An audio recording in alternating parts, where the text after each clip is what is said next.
First, I just want to say what a privilege it is to work with the four women who were up here earlier today.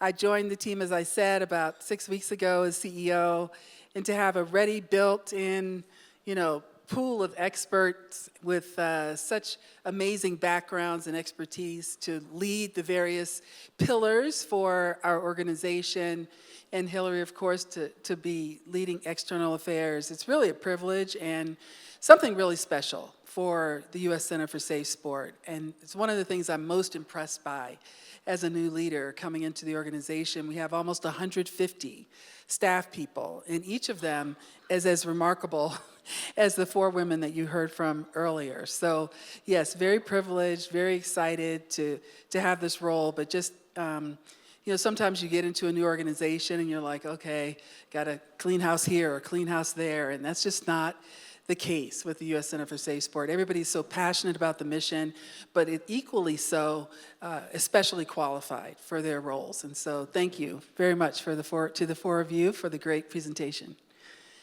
All right, so the pièce de résistance, here we go.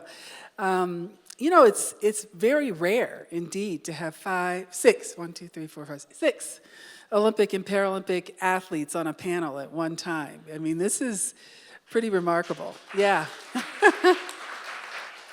They're Olympians and Paralympians from various countries, and of course they're gonna share their diverse perspectives. And what I think is really amazing is that not only are they amazing champion athletes, but they've all now started giving back to sport in various capacities, and myself included, that we've taken what we've learned as athletes, and some of us are still competing.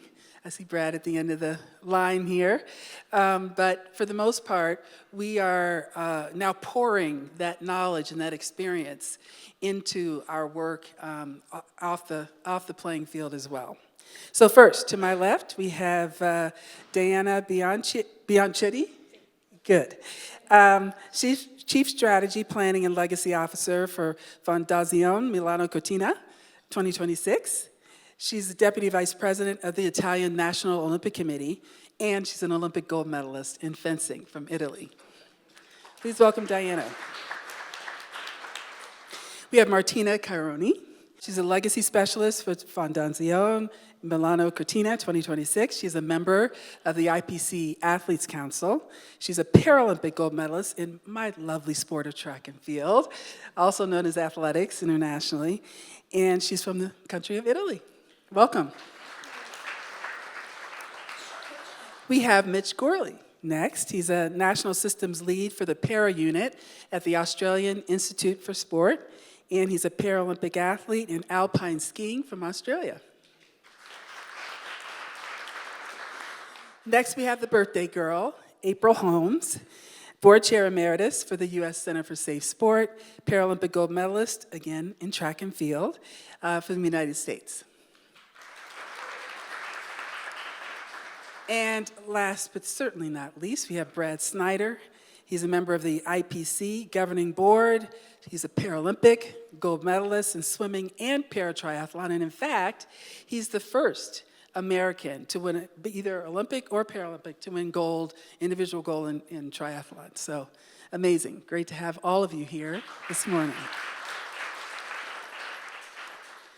So I'm going to let them introduce themselves and tell you a little bit more about both their athletic and professional backgrounds, and then we'll get into a few questions. So we'll start with you, Diana. Grazie mille, and I'm really happy to be here with you, especially as we are here during the games, as this can demonstrate that it's very, very important for us not just to deliver the games, but also to have this opportunity to be on the stage and speak about this focusing and to try to share the experience between us and try to let a very important legacy. As you mentioned, my life is whole life in sport, as I was an athlete. I won the 2 gold medals in the games and 5 times world championship in fencing, and it's not a very popular sport in our country. But during the games, we are very, very famous, and we have the opportunity to share our experience. In the meanwhile, I studied medicine, and at the end of my career, I tried to help the athletes, starting from my experience, especially in rehabilitation. So I spent 20 years with them, but I also wanted to have a role in the governance of sports, so I became vice president, 25 years old, of the National Olympic Committee, and now I am still the vice president. And I think that the most important point I had in my lucky career is to have the opportunity to see the sports from a diverse view. So first of all, from the athlete perspective, then from medical aspects, and then from the governance.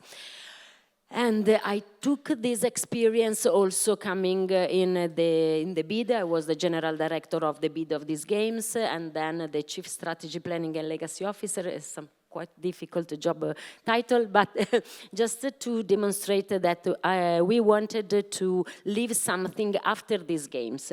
So we started from the beginning. As if you started to speak about legacy the day after the closing ceremony, you have no time, you have no money, you have no attention.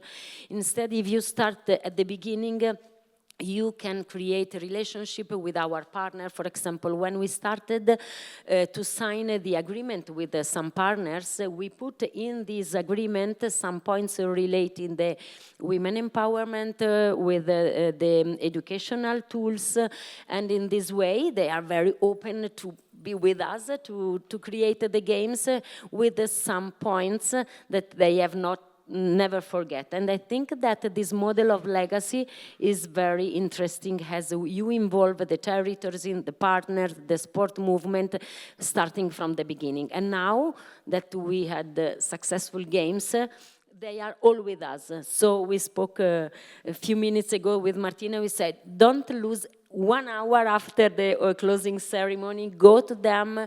In my role in the National Olympic Committee with Martina, and now you can appreciate Martina with her experience and enthusiasm.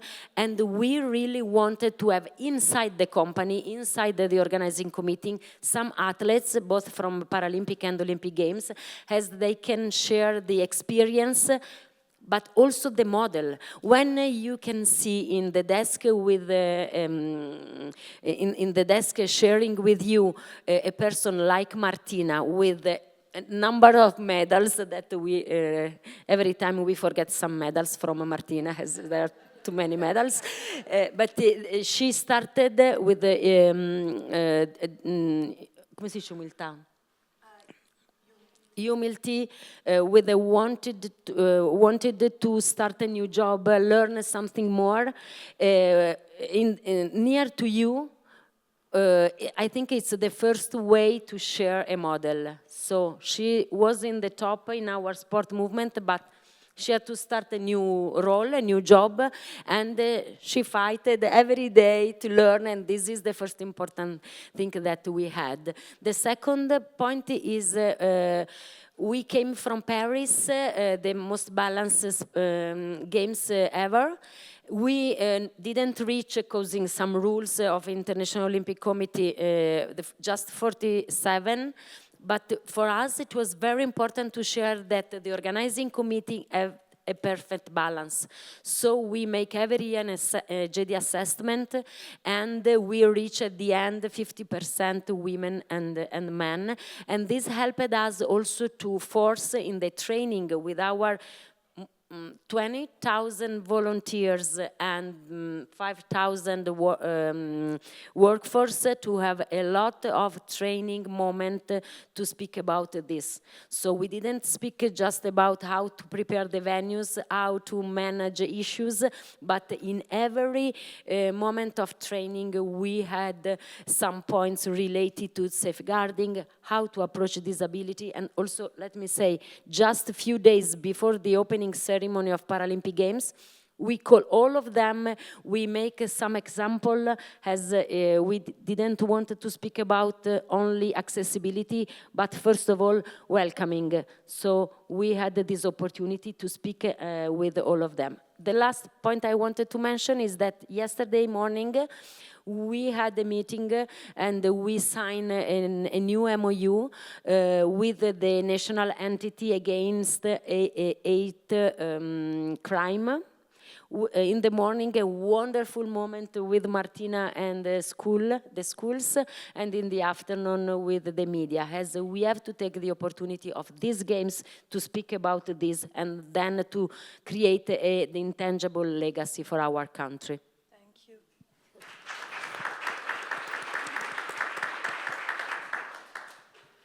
Thank you for having me here. Thank you, Hilary, for organizing this amazing symposium. Diana has already told a lot about me, but I'm going to introduce myself.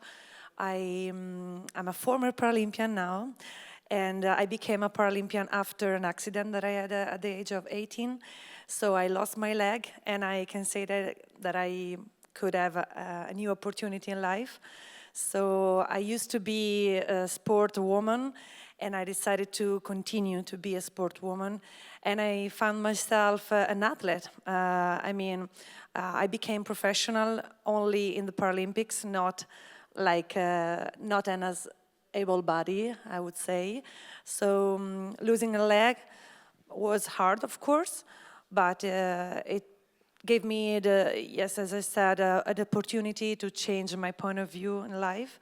So I started sport, I started to practice athletics after 3 years. I had the chance to get a prosthetic leg, which is not obvious because they are very expensive.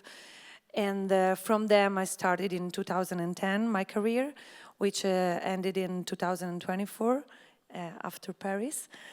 I won many medals, actually, and it was great all the path during my career because I experienced a lot. I became also representative of the IPC Athlete Council in Tokyo 2020 and renovated the, the election in 2024. So, and in the past I also represented athletes in the national committee. And for me, it's really important to give voice to the athletes because I know that sometimes we are underrepresented, especially the Paralympians. And I'm so happy to have this kind of conversation because it's really helpful. And as me and Diana were talking about before, we want this to continue in Italy as this symposium is taking place here in Italy. I hope that this could be a big legacy for our country as well, because during the Games time, we have all these kind of opportunities to meet people around the world, to give and receive some good points to then develop in the future. So yes, now after retiring, I had the chance to work with Diana's team in the legacy department of Milano Cortina, and I learned a lot because yes, it's very different to be an athlete and to be a worker. And yes, I also learned a lot that we have to protect the athletes' rights and to keep having conversation and to keep, sharing information. From the point of view of a Paralympian, of a former Paralympian, I know that we have lots of things to do to reach I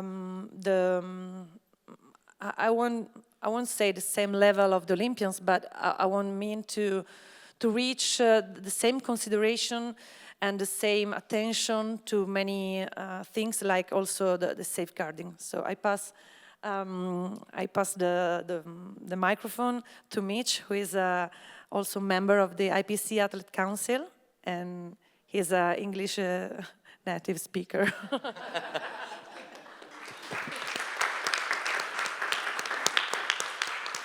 Yeah, Martina said I have no excuses because English is my first language. In saying that, every time I get to hold a microphone in Italy, I have to start with Bienvenuti a tutti. Opportunity can't go to waste. I guess before I start, I'll do a visual description just for anyone in the room that might be helpful. So my name is Mitch Gourley, and I'm a white Australian male with brown, reddish hair. I'm wearing a navy long-sleeve polo shirt with an IPC logo on it. And as Martina said, my main role here at the Games is with the IPC Athlete Council. So I'm finishing up my term and supporting the team with the delivery of the elections. So spending a lot of time talking to athletes about the experience, as well as how the voting process works. But I guess, yeah, I retired from alpine skiing 4 years ago. However, my journey in parasport started a long time before that, but also my journey working back in parasport outside of being an athlete started, I guess, 11 years ago in Pano. Actually, I think you might have been there, Josh. Panorama in Canada, because we hadn't had an athlete representative for our international federation. At the time was World Paralpine Skiing, now it's FIS, for a number of years, and we were luckily visited by the IPC Athlete Council. Todd Nicholson was the chair at the time from sledge hockey or para ice hockey, and he worked with the alpine athletes to establish an athlete council, or an athlete focus group, I think was our title, and how we fitted in that structure. And that's when I started this journey of athlete representation, which I guess later led me to my substantive roles in sport that I work on today. And I guess my connections to safeguarding while I'm here is that my main role with the Australian Institute of Sport is, I guess, tied to the Brisbane 32 upcoming games. We're excited, obviously. We have Americans here with LA coming. We've got Italy here with Milano Cortina, but we have a big focus on Brisbane 32 in Australia, and we're working hard to identify and develop and better support para-athletes in our country, because as we all know, there are barriers, and those connect into safeguarding, but they connect into lots of other areas as well. And through that work, I work with a lot of para-athletes, and particularly young para-athletes or new to parasport para-athletes. And I think there's a challenge you might talk about a little bit later, but this mixed age scenario, brings some interesting dynamics in parasport, where you might have a young athlete, but you also might have an older athlete who acquired their disability and came to parasport later, but they're at a similar stage in their parasport journey, so they're operating in similar programs, and the expectation and the ways of supporting those athletes might be different under those circumstances, and how do we best equip people to deliver that and support that. My other couple of connections to safeguarding is obviously the Athlete Council and representative roles that I've had nationally, internationally, in my sport, and then across sport. And obviously we work really, really closely with the IPC, and through the governance review, there was a big focus on athlete welfare and engagement, and Deb Alexander from the governing board has been a really strong voice around that. And of course, many years ago, I was a para-athlete, and I started with the national team as a 15-year-old, and the next youngest athlete on the national team was 21. And being a winter athlete from Australia, that meant spending 3 or 4 months a year on the road.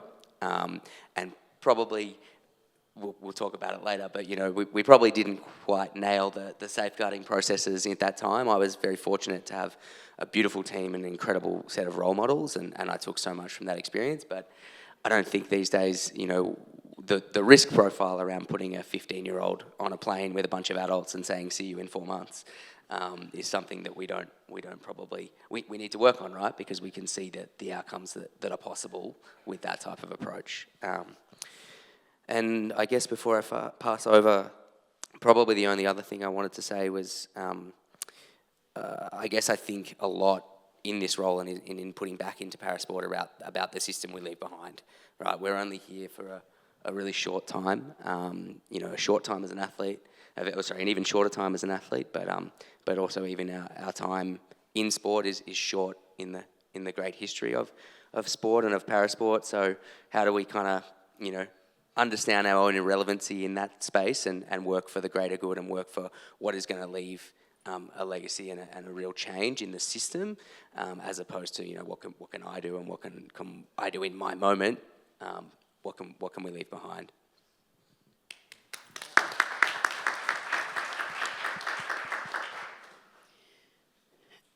As I sit here listening to all of these amazing panelists, it occurred to me that I lost my leg 25 years ago. And I lost my leg in a train accident. My boyfriend and I were getting on a train. We were in Philadelphia, and we were headed to New York City. As I got ready to get on the train, I ended up slipping and falling. The train moved. I landed underneath of the train tracks, underneath the platform, with the train actually resting on my leg. And I laid there for 17 minutes. And as I laid there, I began thinking about my life. I began thinking about if my life was going to be over, if that was going to be the way my life ended. And I also remember thinking to myself, if I am blessed enough to live, if I have some more days in me, how can I make an impact with the days that I have? And so as I think about, that was 25 years ago almost, actually 25 years and 2 months ago. But I think about all of the things that I've been able to do in 25 years, all of the lives that I've been able to impact, all of the people who have been able to impact my life. I am truly humbled by this room of great people who have assembled here to talk about something that is so important to us, that is so important to athletes, the athletes of yesterday, the athletes of today, the athletes of tomorrow. Very, very important. When I was competing, and I retired in 2017, when I was competing, we didn't have SafeSport. To your point, Mitch, it's how do you have a team with athletes that are 15 years old and athletes that are 40 years old, 50 years old, and you put them all together, right? You put them all together and say, go for it. And now, because of SafeSport, we think about, we're intentional about the way we put athletes together, about the care that we render to athletes, about the questions that we ask, about the support that we provide to athletes. It's because of SafeSport that we do these kind of things.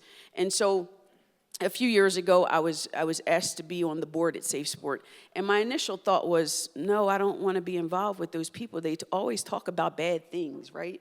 And I'm like, no. It's important for you to talk about those bad things, because the more and more you talk about the bad things that are happening, the more and more we can affect change, the more and more we can influence change, and we can gather in rooms such as this. And so I started out on the board. I was a regular board member, I'll call it. Then I went from board member to board co-chair to board chair to see interim CEO, which is huge, drastic. But I got to work with those 4 young, I'll call them young ladies, young women that were sitting here, and for 9 months, they taught me a lot. In 9 months, they taught me a whole lot. In 9 months, they were patient with me because some of the things that they did on a daily basis, I did not know. And so as I sat here and listened to them, I was in the back of the room listening to them, I thought about how much the knowledge that Hillary and Monica and Jessica and Hannah have, that they almost take for granted because it's their everyday. They are ingrained in this. And to Benita's point, we have a staff of 150 that are ingrained in this every single day. If you can imagine some of the crazy things they have experienced them. But they still show up every single day. They get beat up in the media all the time. They have people probably threatening them, their families, the whole 9 yards. But they show up every single day. And I'm giving you stories about those 4 people, but I'm sure you all individually have experienced those same exact things. But we are here in this room today because we desire to make an impact. We are here today in this room because we desire to make a change. We are here in this room today because the lives that we live, like every single day, we understand that there is power in us, of our forces coming together. There's power in us learning there is power in us supporting one another. There's one of my favorite quotes. Muhammad Ali says, it says, service to others is the rent that we pay for our time here on earth. And so we are here in service to one another. So I thank you all for being here. Today is a dream come true for me, because I thought about this probably about 3-4 years ago. I'm like, what if we got together and had a symposium? And to think that it didn't just happen, 3 weeks ago in Milan for the Olympics, but it's also happening for the Paralympics. So today is near and dear to my heart. It's also my birthday, but it's near and dear to my heart. And thank you.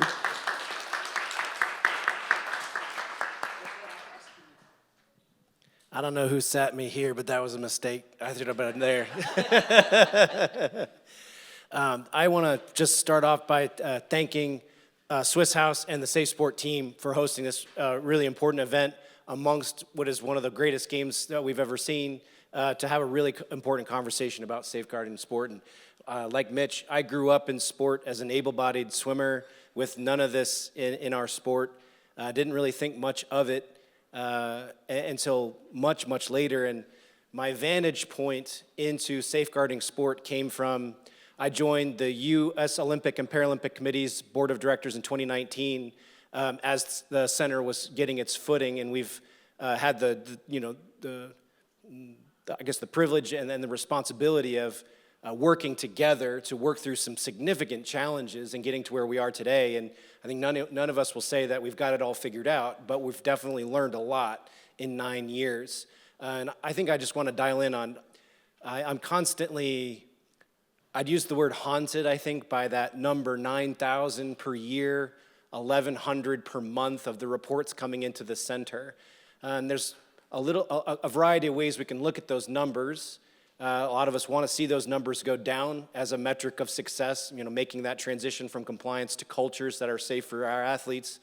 But I also think about, as Mitch said, like go back to the beginning when we were much younger in sport without these safeguards. Those 9,000 reports per year were instances that were happening that they had no safeguards for, no reporting mechanisms, no adjudications. That's just 9,000 athletes being harmed by the sports that they loved. And so I'm very, very gratified that we are here where we are today with the mechanisms in place to start working on protecting those athletes, protecting those experiences, and protecting what we all know is the incredible good that sport can deliver for us as individuals, us as communities, and really for the world. I'm very honored to be on a panel with 6 really incredible and inspirational individuals, but I think we all have a responsibility now to make sure that all those athletes out on the slopes, on the ice, have the opportunity to carry that inspiration forward. And we have to manage this risk, otherwise we're compromising our own ability to inspire the world.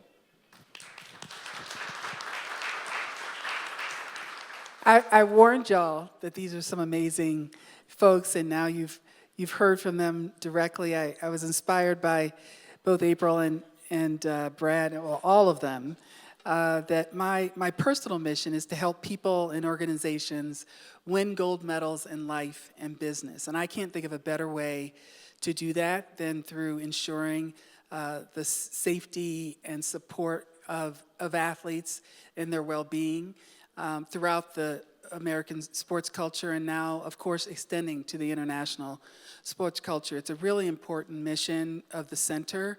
I just am so impressed by each of these individuals that not only have they contributed greatly to sport in their individual countries and to the Olympic and Paralympic movement, but again, they're just continuing to make an impact in so many amazing ways in their careers as well. Monica spoke a little earlier about the fact that we've done a lot of research, we have a lot of data that talks about athletes with disabilities are more vulnerable to abuse and misconduct. And so I would love to hear from any of you, and you can just raise your hand if you want to go first, how you think safeguarding systems can be better suited and better support athletes with disabilities who are maybe more vulnerable to abuse and misconduct. Whoever wants to go first. Thank you for the question. Well, from my point of view, as far as I see during all my career, it is actually that athletes, Paralympic athletes, has a more vulnerable situation because we depend a lot sometimes on the people who are surrounding us in terms of, for example, medical assistance or some coaches. For example, I had an athlete in my team who didn't have both legs and arms, and my coach should every day help him for changing the prosthetic legs for running, okay? That's a very intimate situation, which I also experienced because when I don't have a leg, so I have to make the prosthetic leg, not myself, I mean, I have to go to the center, and usually we are really close to the technicians. For example, for the practical part, they have to touch you in parts of your body that are close to the intimate part. And for a woman, it's also sometimes not easy because most of the technicians are men. So this is just one example of what we are facing every day. And we need to be in this situation because we need a prosthetic leg, for example, or we need the medical assistance. So for us, we have no choice sometimes but being there and try to protect ourselves from any kind of, I don't know, an uncomfortable situation, I would say. But I learned, I found out that there is a safeguarding entity, or I don't know, center in this case. I learned from the IPC and from IOC, but from a national level, I never heard anything, even if there's something. But in my opinion, we need to enforce, also maybe thanks to the athletes representative, we have to empower this help, the fact that there should be somebody there for you just in case you need. There should be an helpline, there should be somebody in the federation, in the national team that is there just to listen to you, even if the issue is small. And as Mitch mentioned before, the ages of the athletes could be from the very early 15s to the, I don't know, 40s and more. So even in the same team, you can have, you should have somebody helping to uniform, no, how to say in English, to melt the group, yes, and to make everyone comfortable. Returning to the fact that Paralympians can be more vulnerable, could be also related to the fact that we are growing as a movement and we don't have sometimes the skills to know what is right and what is not compared to the Olympians because, I don't know, I participated to many forums, the Athletes Forum, both Olympians and Paralympians, and I see that there you can develop the right skills and the right knowledge to better face the reality. But once you step out from these beautiful moments, still you have a lack of something. I can speak about the national level from Italy, maybe also from other countries. And so we have this, come si dice? Compito, duty, task, sorry. We have this task, important task, to empower the athletes and not just to protect them. Yes. Thank you. Go ahead. No, just one consideration related to what Martina already told us. I think that we have to consider it not like a silos, but we have to consider the whole issue. And so we have the medical points, the gender points, the legal aspects. And for example, when she was speaking about the medical aspects, I remember that I had to face 52 examination in my medical degree, and no one was related to how to support, how to well known this situation. So it quite common that you could overestimate, underestimate the problem that Paralympic athletes could have. And this is something that we have to solve, and we can solve easily. Just to say, oh, someone forgot to help the doctor, the medical doctor, all the doctors, not the sports one. Of course, we have in the team very expert doctors, but if you are not a top-level athletes, maybe you could go somewhere and no one could help you in the right way. The second point is in Italian sports government, a few years ago, we decided to appoint by law a safeguarding officer everywhere, in the federation, in the clubs, and we made it, but without any kind of training. So we have a person there, okay, the grandmother of an athlete in the club say, okay, I can do this, I believe in this and I can do this, it's okay. But then we realized that we have a lot of people without any training. So just before the starting of the games, we asked to have an international certification of the safeguarder. So we had less than 20 people part of the Italian team, and then they were trainer of the trainer, and in 3 months we have a lot of requests in our territory to say, oh, please train us. So maybe this is the second step that we have to do to reach a great team to spread the knowledge in our country. That's awesome. Go ahead, Mitch. No, I was just going to jump in and add something back on the idea that there's a little bit more complexity with para-athletes in this space. I think something that we all probably face in this safeguarding, sphere is this cross-jurisdictional challenges, right? Like whether it's across countries or even across sports coming into a games team. Across states in Australia, we have variations in laws and practices and policies and things like that. So when we bring things together, there is all these little potential for gaps and potential safety nets you need to put in place. And I think just to add this idea that with para-athletes, that complexity is multiplied because often you're now bringing additional or different servicing, whether it's care assistance, whether it's prosthetics and orthotics and things like that, and they're usually not part of the sports system, which maybe has good, in Australia at least, we've sort of progressed to have some good compliance models, compliance probably more than prevention, if I'm honest. We're working, hard on that, and we've got things in place. But,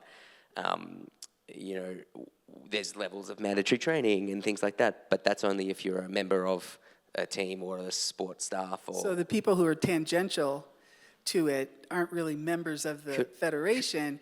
Correct, yeah. That are dealing directly with your parents. Yeah, and it's this unique scenario where, I don't know, in Australia we talk a lot about barriers, like social model of disability, right? The idea of how do we remove the barriers around the athlete. So in doing that, we're investing a lot more as a sports system in these people who are tangential to our normal or our existing sports system.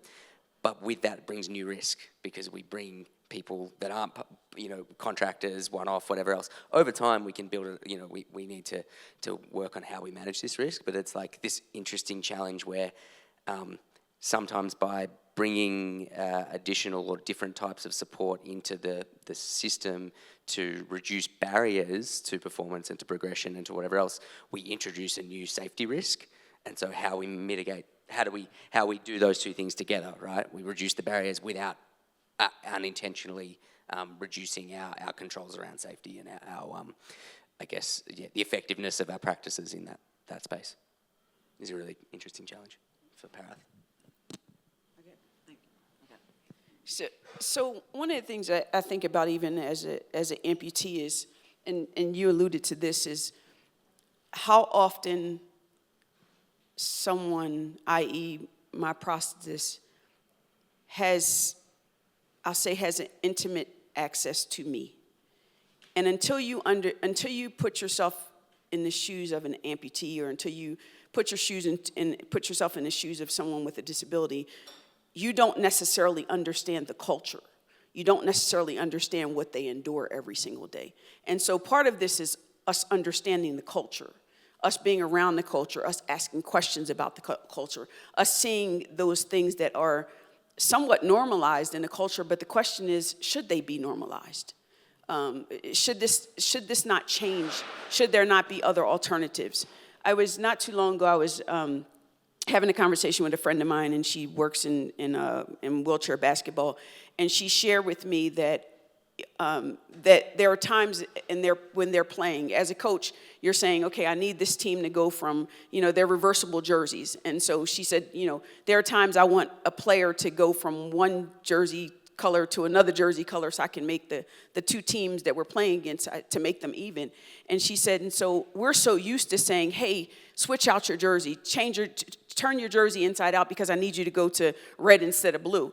And she said, and now with SafeSport, like, we literally have to stop practice. We have to send said athlete to send a wheelchair out into a whole nother different room in order to change their jersey in order to come back. She said, so of course this makes practice a whole lot longer. And so what can we do? She's like, I love SafeSport. I do. I really love SafeSport. But it's making things more challenging. And I said, okay, all right, how can we talk about this? And so the more and more we talked about it, we began circulating some ideas of how on the court, right, they can change their jerseys. And so the more and more we have these type of conversations, the more and more we're protecting the athletes, but we're also understanding the culture in which they live and operate every single day of their life now.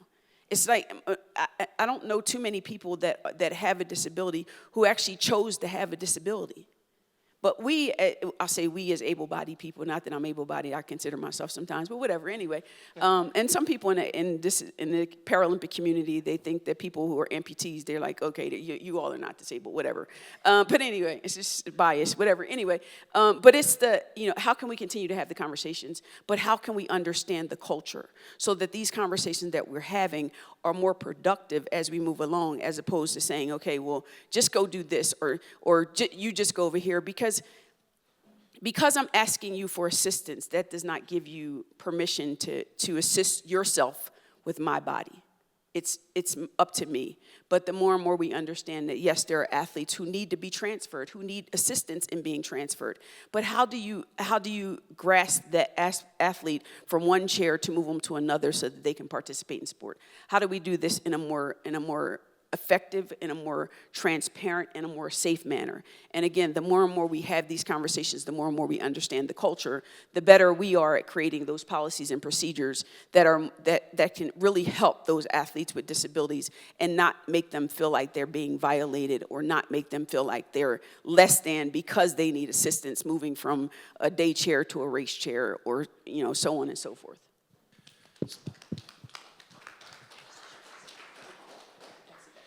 I think that's spot on, and I think the contribution I want to make to the conversation is a little bit more in the abstract, but when I listen to the question, I think about what's unique about para-athletes and why would that maybe contribute to a heightened sense of vulnerability. And I think about the social dynamic. Here at the Games, it's a little bit more comfortable because all the athletes have a disability, and we're kind of amongst a community of people who more or less understand each other, understand that transition from going to able-bodied to having a disability, or the accommodations that need to be in place for our various competitions or whatever else. But more and more these days, para-athletes are training alongside Olympic caliber athletes in various training environments or other competitions. We're integrating competitions across the board, which I think are great things. But there's a social dynamic of disability that's really challenging. Our able-bodied teammates don't always understand. And what they don't understand, they're afraid of. And sometimes that leads to a social barrier between able-bodied and disabled in a variety of environments. And that creates a communication block.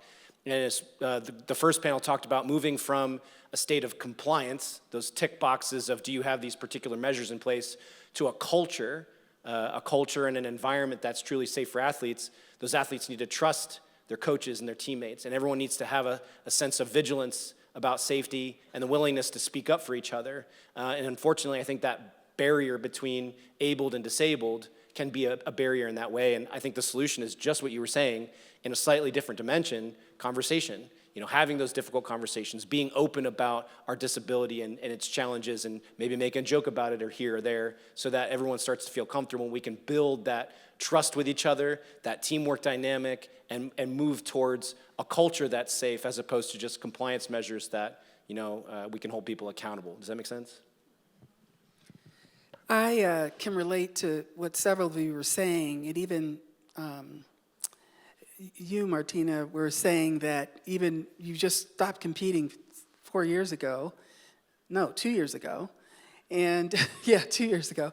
And that in your experience as an athlete, safeguarding wasn't necessarily, the measures, the things that weren't that well known to you. I wonder, and certainly, 1984, safeguarding wasn't even a word.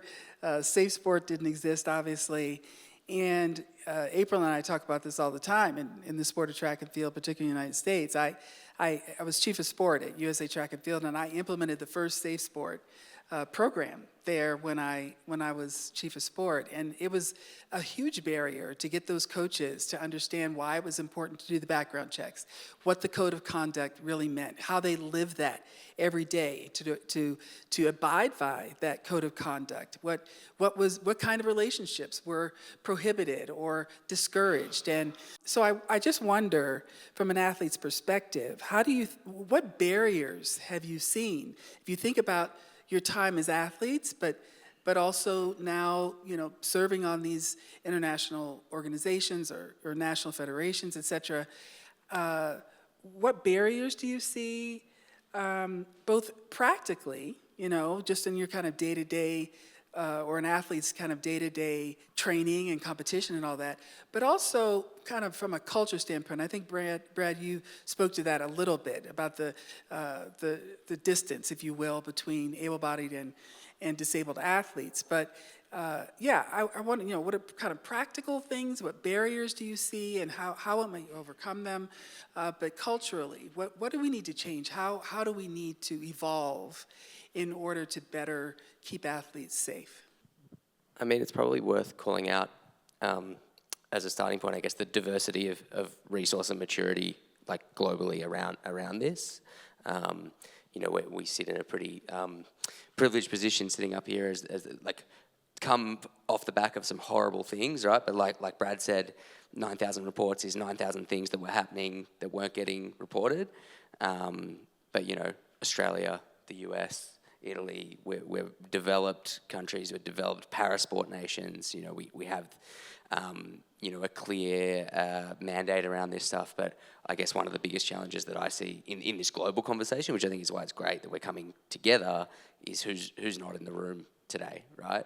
Who are the countries that and the places where there is limited resource, and so they're talking about getting a pool to swim in, or getting a track to run on, or getting some shoes to run in, rather than what kind of policies and practices we have in place about what car you get into. They just want to get to training, right? Let alone what car, who's in it, how they do it. So, and I just want to call that out as like what that means for us. A very practical barrier. Yeah, and what does it mean for us? Like, what role can we play from this position of privilege to try and untangle that? How do we support the growth of that? And like, you see that diversity even across sports, like nationally, at a national level. We have swimming and athletics, which are huge, organizations with sophisticated processes and teams and lots of paid staff. But then you go down, even within those sports, you go down to a club level, and we're talking about volunteers, and we're talking about people that, just want to get people involved in sport, and people with disability involved in sport. Like was mentioned before, there's not always another program to go to, right? So it's just thinking about, how do we hand that on or support those? I don't have an answer for you, but I think it's a really important point. Yeah, so you've got a whole variety of people and organizations and countries with various experiences. The countries might not be as evolved, the sport might not be as evolved. And obviously the safeguarding policies aren't as evolved. So, yeah. Go ahead. Considering what you mentioned before, so relating conversation, communication, and how to spread these points, I think that now we are speaking within the sport movement. But in my country, we have 10 million people practice sports and 60 million without practicing sports. So I think that our role is also to use sports, to use these events, for example, to reach all of them through the organization of the Olympic and Paralympic Games, we have the opportunity to speak with the territories and went through their development plan, for example, and to say, okay, how we can enhance your policy, your plans, and how are you conscious of this situation. So in this way, through sport, we could have an impact in our society. And I think that we have to try to think with open mind, as I came from the same period that you. We didn't knew this word. SafeSport is nothing for us. Now we can have this experience, and maybe outside the world of sport, someone could be in the same situation, but now we have more channel to speak with all of them, and I am not just speaking about the child in school or the people that are in the school now, as maybe we have to reach also the people with our age. As maybe yesterday we make a test with very young people, and we have a meeting speaking about safeguarding and so on, and also how to describe Paralympic sports. And then we asked to this classroom to say, okay, now you are media and you have to make some question to Martina, and no one focusing on her disability, but just asked how was your feeling, how was the pressure to compete, and so maybe they are more open to their coaches, to their teachers, and so don't forget to speak also to them. Just correct. Yes, in my opinion, the biggest barrier is the cultural one, because sometimes when you have lots of things to solve, like economical one, I don't know, architecture barriers and so on, then you don't prioritize the safeguarding, while the safeguarding should be the most important one, because without it you're just, I don't know, not providing a safe environment to practice, where you can practice, where you can train. So as Diana was saying, sports has a big role in this. One of the claims of IPC is sports makes change, and that's true, because through sport you can deliver the message, you can demonstrate that provide a safeguarding place and environment is so important to, not just to the athletes, but in general to everyone. So what we're expecting now is that thanks to the different editions of the Paralympic Games, not just Olympic Games, but especially Paralympic Games, we can change a little bit the world. Now we are expecting to change the Italy's citizen points of view towards people with disability. We hope them to respect us more than they do, and we hope not to be watched as, I don't know, monster or strange people, because sometimes we feel the sight of the people looking at us like if we were, I don't know, strange. We are just unique. And so yes, safeguarding is also about the respect. It's also about giving dignity to athletes and to people with disabilities. So we are hoping that really, thanks to sport, we can destroy these barriers. Thanks. I wanted to point out a very, I say a somewhat different perspective in terms of a barrier, and that is from a mindset state of mind. It's just your mindset needs to change around what safe sport or what safeguarding. Our mindset needs to change around what safe sport or safeguarding is. And I say our mindset because in the United States, sports is a several billion-dollar business. In the world, it's trillions of dollars worth of business.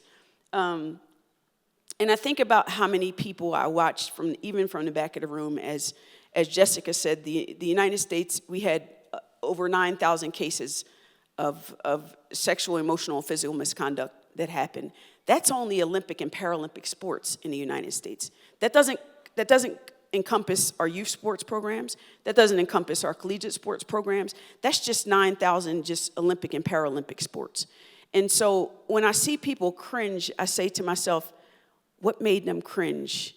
Did they think that was only happening in the United States? I hate to be the bearer of bad news to you. It's not just happening in the United States. It's happening around the world. And that 9,000 is as a result of us being very diligent about the work that we do for now, 8, 9 years? And some of your committees are just now getting started with SafeSport and safeguarding. So the more and more we educate, the more and more we have compliance around SafeSport and safeguarding, those numbers, I'll say fortunately or maybe unfortunately, will continue to climb. Because what we're doing is calling attention to an issue, and now we're figuring out collectively how to solve this issue that we have. And so, yes, it's 9,000 in the United States, but we've been going at it for 9 years. Some of you all have just started this year, maybe 2-3 years into it. 2-3 years into it, I think we only had a couple hundred cases. Now, again, we've climbed to 9,000. And I will call it a program that I heard about in Australia, is that even their nursery systems, their nurseries, they're, infant, and you could probably speak to it a little bit more, but even their nurseries have to be SafeSport or safeguard trained. Like they're saying, our kids at such a young age are so important that in order for you to run a nursery, you have to be SafeSport or safeguard trained. And so we're saying in the United States, at least right now, we're saying when you get to Olympic and Paralympic level, that's when you should be SafeSport trained. In Australia, they're saying when you're in nursery, you need to be SafeSport trained. So I'm sure if they started now with nurseries, what does that tell us about the level of importance that we put on human life and saying you're valuable to us?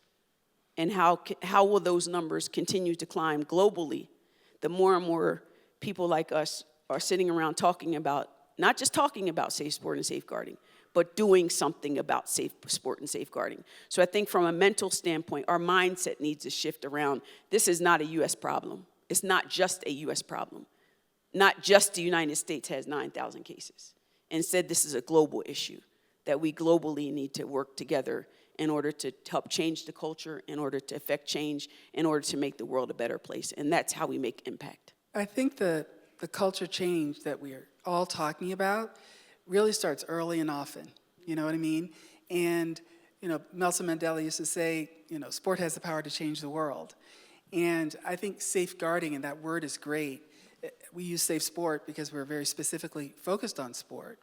But when you think about safeguarding, and particularly among minors, ensuring that all of your institutions have safeguarding at top of mind, and then it becomes something that's just part of the DNA of the country. Every teacher, every coach, every person that's in contact with minors in particular. But you start to develop that sense of understanding that creating this safe environment where people have a sense of well-being is the most conducive to being the most creative and learning the best and being the best that they can be. And that goes for athletes, that goes for each and every one of us. So we don't have a whole lot more time. Thank you, everyone. Appreciate your attention, your time. Thank you to this amazing group of athletes here on the panel. This far exceeded our expectations. We have way more people RSVP than we thought we would. This is a smaller games than Milan, but we had a comparable audience, and that just really reinforces the importance of safeguarding in international sport. And just so happy you could all be with us today. And again, we're open book, we're open resource, so call on us anytime. Thank you.